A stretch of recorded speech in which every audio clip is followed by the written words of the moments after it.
like a bullet train.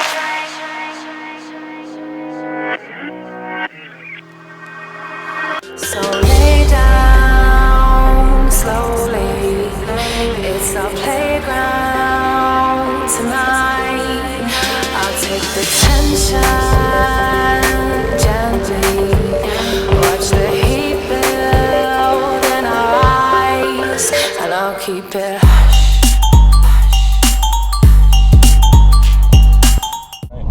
What's going on, everybody? It's Tony from RMR here, doing another review today. Today I'm at my friend Zach's 1995 Eagle Talon. Hey, you too. This is the TSI, so it's the all-wheel drive with the iconic 4G63 engine. We'll talk a little bit more on that. That is, for those of you who don't know, it's a very popular engine. A lot of people know of it, but for those who don't know, it's an engine that was kind of like made by a joint venture between Mitsubishi and Chrysler. And it's just a 2-liter 4-cylinder turbo, but it's a very serious engine. It has a lot of potential. I mean, it was in these cars, the Eclipses, and some Evos, even the Galant VR4, and I can't think of anything else, and the Plymouth Laser as well. But basically, for those of you who don't know what this is, it's basically an all-wheel drive turbo Eclipse. It's mechanically the same or identical to the Eclipse.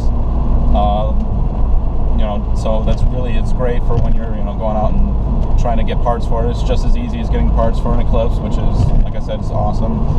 This is the 2G, the second generation. This was first introduced in 1995.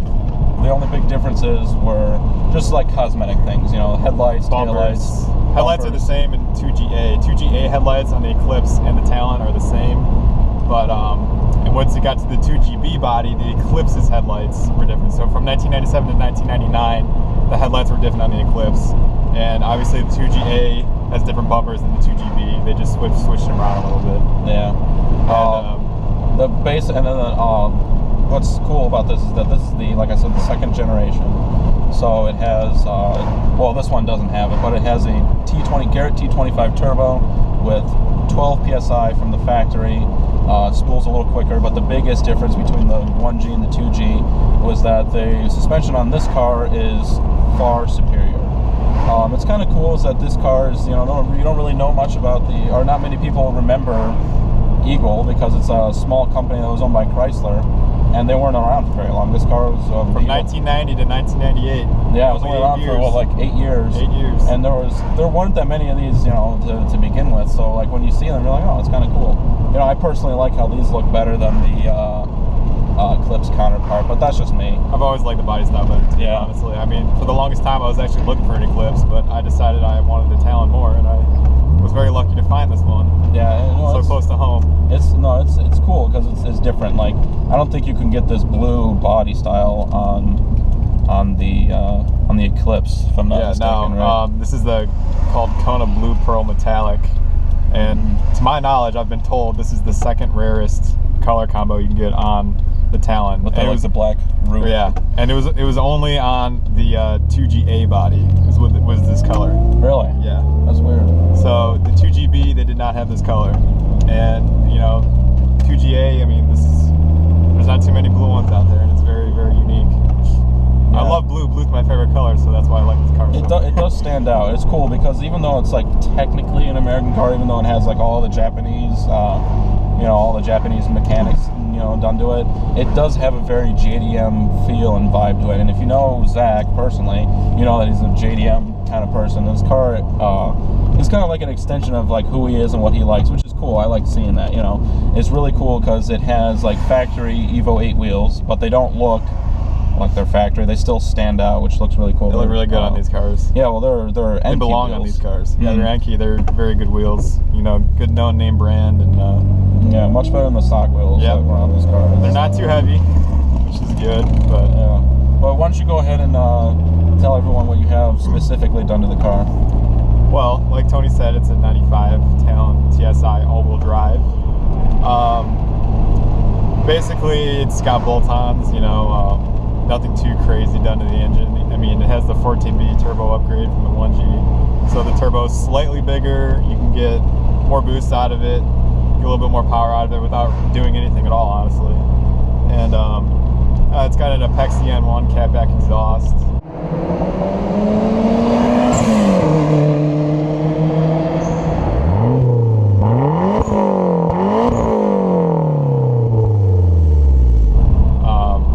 It's got Enki Evo 8 wheels, like Tony said. They're wrapped in Goodyear Eagle all season tires. 215, 45, 17 all around. I plan to get way wider next time, like 235s, and get some summer tires so I can actually track it better. Right. And it sits on Megan Racing Easy Street coilovers, and it's got an in-gen cold air intake. You know, like I said, nothing too crazy onto it. Force Performance intake, not intake manifold, sorry, brace exhaust manifold. HKS SSQV blow-off valve, which you guys will probably hear quite a bit. Oh yeah. Terrible. It's obnoxious. Yeah, I can give it a little go real quick. There you go. Nice turbo whistle. Oh, I love it. That's probably my favorite part of this car. It's great. Honestly, it just has a very iconic sound. You know, like it sounds very. I don't know. It sounds very Japanese, I guess. Like when I was shooting like the rollers and flybys on this car, it was just like, oh wow, you know, it just, I don't know how else to describe it other than the fact that it sounds Japanese. Like it doesn't really make much sense, but it just does. It has a very good tone. That's the thing. We're getting under a bridge actually, so we'll go ahead and do a little. Try to get a little.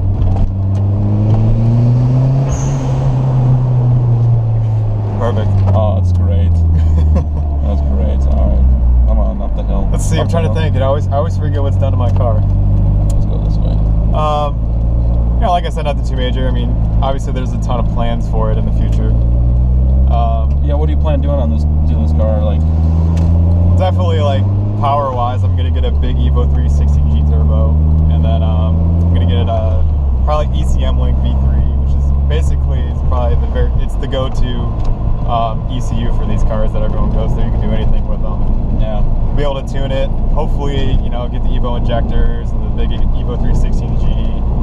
And my end goal is around 350 to 400 horsepower, have a track beast and autocross, and you know, just have fun with it. You know, not beat the crap out of it all the time, and just have fun, be able to go fast. You know, I love these cars because they're so cheap, and it's so easy to get parts.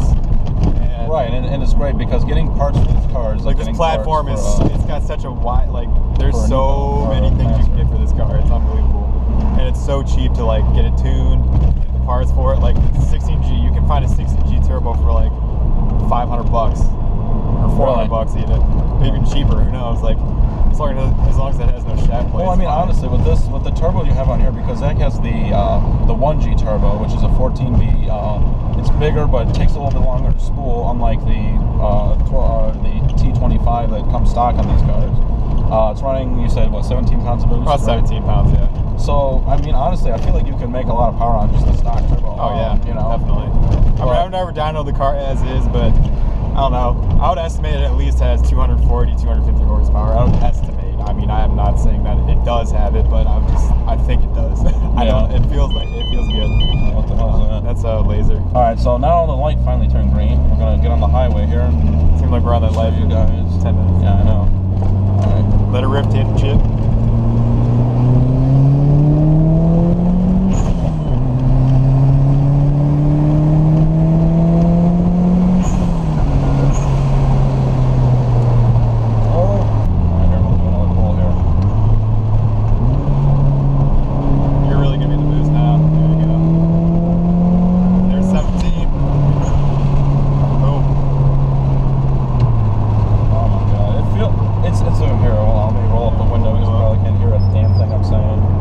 It's a very steady power curve. You know, it doesn't feel.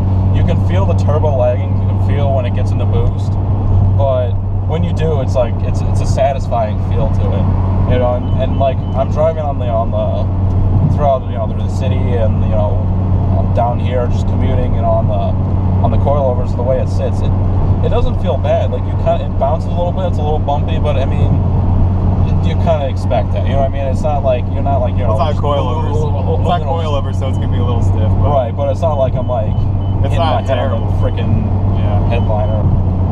These cars I mean, ever since I was a kid, these cars have always caught my Is eye. that like a dream car of yours, you'd say? As a kid, Or yes. like as a childhood? Yeah, because very mainstream, I guess. Fast and Furious, yes. That's the thing. It has a Fast and Furious sound. The green Eclipse. Yeah. Yes. That's the one that got me hooked to it. It doesn't. I mean, it doesn't look like a Fast and Furious car. It Yeah. just sounds like one. You know, it has the obnoxious blow-off valve. Has a very JDM iconic exhaust. Yep. Like it sounds cool, but it's cool because it has like the American styling. You know, good old American styling. But it has like, it has everything else about it is JDM. You know, it was assembled by Chrysler, which I hate saying it. But well, I mean, they were assembled out in where was it? Illinois or something. Something like that. Somewhere out in Illinois. So there's a plant there. These were made. But people get confused about that. They think these things are Chryslers, but Well, I mean, they little do they know. Technically, yes, but no. Like everything, like engine, transmission, chassis, like everything is Mitsubishi. Yeah. It's all from the Eclipse. It's the same thing as the All Eclipse. from Diamond Star, good old Diamond Star motors. Diamond Star motors. When that was the thing. But R.I.P.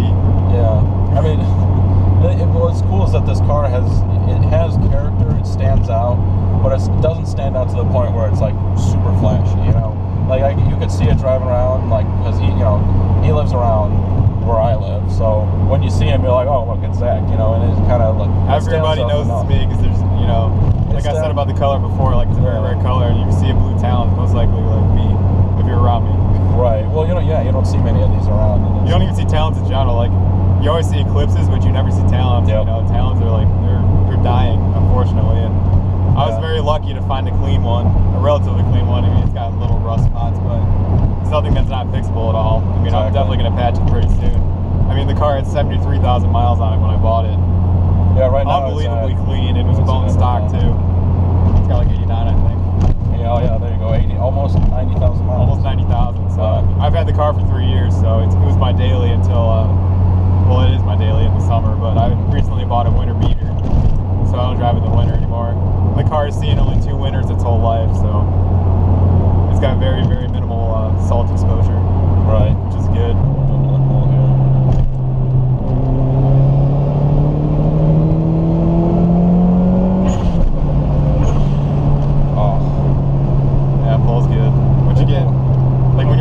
Like 60 miles an hour, you're like 4,500 RPM, and you put it to the floor. It goes. It goes straight full boost. It goes. It keeps pulling till the red line. It's great.